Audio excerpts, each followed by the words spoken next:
अस्सलाम वालेकुम बिस्मिल्लाहिर्रहमानिर्रहीम। तो घरों में शैतान कब दाखिल होता है? जी हाँ, बहुत सारी बार आपने देखा होगा कि आपके घर में मुसीबत, परेशानियाँ और तकलीफ़ें शुरू हो जाती हैं, बीमारियाँ, रिज़्क में बरकत नहीं होना, रोज़ी में बरकत नहीं होना और बहुत सारी परेशानियाँ आना शुरू हो जाती हैं, जो हमें पता भी नहीं चलता कि हमारे घर में शैतान दाखिल हो गया। जी हाँ, ऐसी बहुत सारी वजहें हैं जिस वजह से हमारे घर में शैतान दाखिल हो जाता है।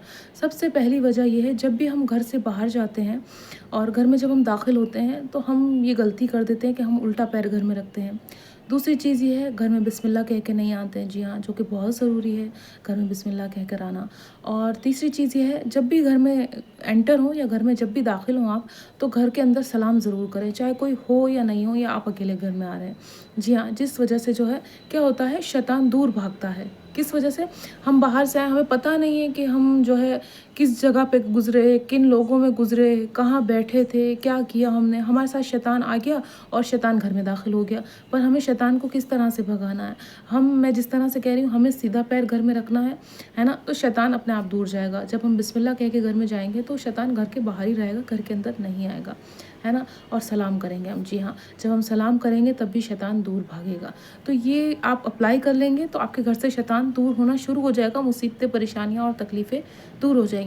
दूसरी वजह है, जो घर में शैतान बैठा रहता है और घर का माहौल ख़राब करता रहता है। दिन-दिन भर सोना और रात-रात भर जगना। जी हाँ, ये शैतानी काम है। नॉर्मल इंसान का काम ये नहीं है। कोई काम है, कोई बीमारी है, वो बात अलग है, पर बिना किसी वजह के, है ना, बिना किसी वजह के फ़ोन चला रहे हैं, ये सब चीज़ें कर रहे हैं, ये अच्छे काम नहीं है। रिज़्क, रोज़ी सुबह के वक़्त बढ़ता है ना? अगर जो इंसान जल्दी उठ जाता है उसको ही ये हासिल होता है ना? तो कोशिश करें रात को जल्दी सोएं और सुबह में जल्दी उठें, तो आपके घर से शैतान दूर होगा। दूसरी वजह ये है, घर में गंदगी रहना, घर में सफाई नहीं रहना, घर बिल्कुल भी साफ़ नहीं रहना, है ना? जिस वजह से घर में शैतान बसा रहता है और आपको बहुत सारी परेशानी और तकलीफ़ों का सामना करना पड़ता है। तो आपको क्या करना है, अपना घर साफ़-सुथरा रखना है ना? और अगर आप चाहते हैं रोज़ी में बरकत हो, खाने में बरकत हो, तो जो आपका किचन है उसकी सफाई रखनी है और जो है जिसमें खाना बनता है वो बर्तन भी साफ़-सुथरे रखने हैं। ये नहीं रात भर गंदे पड़े हैं, है ना? वो चीज़ ठीक नहीं है, जिससे शैतान हावी होने लगता है। आपके रिज़्क, रोज़ी, बीमारी सब चीज़ की फ़साद की जड़ शैतान ही है। तो जो हम खाना खा रहे हैं, जो हम ग़िज़ा खा रहे हैं, वो भी धुली हुई होनी चाहिए, पाक साफ़ होनी चाहिए, किस तरह से बनी हुई है वो भी बहुत ज़्यादा ज़रूरी है। ये तो नहीं कि हम बाहर का खाना खा रहे हैं, हमें नहीं पता किस गंदे हाथों से खाना बना है, साफ़ हाथ से बना, हमने वो खा लिया, हमारे पेट में शैतान चला गया। अब हम इतनी-इतनी बीमारियों से जूझ रहे हैं, हमारी बीमारियाँ सही नहीं हो पा रही हैं, तो हमारे पेट में भी शैतान घर कर लेता है, हमारे दिमाग में भी कर लेता है, हमारे घर में भी कर लेता है। तो हम ये सारी चीज़ें अगर करने लग जाएँगे तो शैतान ज़रूर घर से दूर हो जाएगा। जब भी हम लोग खाना खाएँ तो हम ये ध्यान रखें कि खाना हमेशा सीधे हाथ से खाना खाएं, बिस्मिल्लाह करके खाना खाएं, ताकि जो भी निवाला है वो जाएगा पेट में तो आपको शिफा देगा, है ना? आपकी सेहत अच्छी होगी, कोई बीमारी नहीं आएगी। अगर अल्लाह का नाम लेके हम खाना खाते हैं तो हम सारी बीमारियों से दूर रहेंगे, अगर हम ये सारी चीज़ें करना शुरू कर दें। दूसरी चीज़, जब हम खाना खा लें तो हमें अल्हम्दुलिल्लाह बोलना बहुत ज़्यादा ज़रूरी है। खुदा का, अल्लाह का शुक्र भेजना बहुत ज़्यादा ज़रूरी है। अगर हम अल्लाह का शुक्र नहीं भेजेंगे तो क्या फ़ायदा? मतलब अल्लाह हमसे नाराज़ होगा जब हम अल्लाह का शुक्र नहीं भेजेंगे कि हम इसको दे रहे हैं खाना, पीना, रिज़्क, रोज़ी, पैसा, पर ये शुक्र नहीं भेज रहा है। बहुत सारे लोग आपने देखा होगा कि उनके पास कुछ भी चीज़ें आ जाती पर फिर भी वो रोते ही रहते हैं, जिस वजह से भी घर में शैतान बसने लगता है, अल्लाह नाराज़ होने लगता है अपने बंदों से।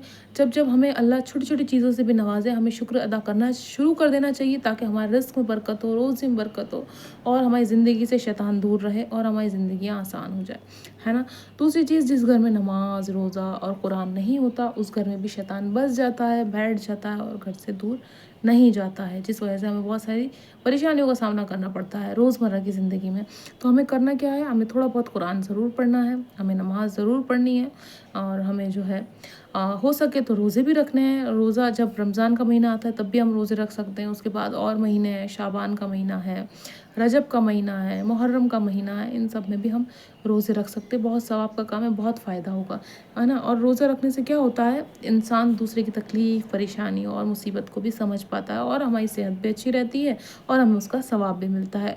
तो ये वजह है जिस वजह से घर में शैतान आता है, घर को गंदा, घर में गंदगी रहना, घर साफ़ नहीं रहना, घर में कुरान की तिलावत नहीं होना, खाना खा रहे हैं, शुक्र नहीं भेज रहे हैं, रिज़्क की बर्बादी कर रहे हैं, अल्लाह का शुक्र नहीं भेज रहे हैं किसी भी हाल में, हालात में। तो इस वजह से हमारे घर में शैतान आने लगता है ना। रहमत के और नेमत के फ़रिश्ते हमारे घर में नहीं आते हैं, सिर्फ़ शैतान ही आता है जब हम उल्टा कदम घर में रख के आते हैं, जब हम बिस्मिल्लाह बोल के कोई चीज़ नहीं शुरू करते हैं, जब हम खाना बनाते हैं तो बिस्मिल्लाह नहीं बोलते हैं, जब हम खाना खाते हैं तो बिस्मिल्लाह नहीं बोलते, जब हम घर में आते हैं, दाखिल होते हैं, तब हम बिस्मिल्लाह नहीं बोलते हैं। हमेशा याद रखिए हर चीज़ में बिस्मिल्लाह बोलने की आदत डालें। जब कोई हम रिस्क घर में फ़ील कर रहे हैं, मतलब डब्बों में हम दाल चावल भर रहे हैं, शक्कर भर रहे हैं, तो बिस्मिल्लाह करके भरें ताकि उसमें बरकत बनी रहे, ठीक है। जब हम कोई चीज़ खरीद रहे हैं, खरीद के ला रहे हैं, तो उसकी भी खोलें तो बिस्मिल्लाह करके खोलें। ये अगर हम आदत डाल देंगे ना, तो हमारे घर में रिस्क आने लगेगा, परेशानियाँ दूर होने लगेंगी, मतलब रिस्क की तंगी नहीं होगी इंशाल्लाह, ज़रूर से आपको। तो इन चीज़ों का हमें ध्यान रखना है जिससे शैतान हमसे दूर रहे, हमारी चीज़ों से दूर रहे, और अल्लाह का शुक्र हर हाल में भेजना है ना। कभी भी ये नाराज़ नहीं होना अल्लाह से, क्या अरे हमें ये नहीं मिला, ये नहीं मिला, ये नहीं मिला, नहीं। अल्लाह का शुक्र भेजें उन सारी चीज़ों में, ताकि अल्लाह और बरकत दे आपके रिस्क में, आपके रोज़ी में, आपके काम में, कारोबार में, है ना। जब हम शुक्र भेजना शुरू करेंगे तो ऑटोमेटिक हमारे पास चीज़ें आना शुरू हो जाएंगी। पर हम रोते रहेंगे तो अल्लाह हमसे नाराज़ होगा और दूर हो जाएगा हमसे, है ना, और शैतान हमारे ऊपर हावी होने लगेगा। तो हमें ये नहीं करना है, अल्हम्दुलिल्लाह बोलना शुरू करें। खाना खाने के बाद अल्हम्दुलिल्लाह बोलें, कोई काम हो जाए तो अल्हम्दुलिल्लाह बोलें, है ना। हमें कोई भी चीज़ करनी है, करने के बाद जब हो जाए वो चीज़ तो हमें अल्हम्दुलिल्लाह बोलनी है। सैलरी मिल रही है तो अल्हम्दुलिल्लाह बोलें आप, है ना। कोई काम अटका था बन गया तो अल्हम्दुलिल्लाह बोलें। हर हालत में बिस्मिल्लाह और अल्हम्दुलिल्लाह बोलना शुरू कर देंगे तो आपकी तकलीफ़ और परेशानियाँ अपने आप वैसे ही ख़त्म हो जाएंगी।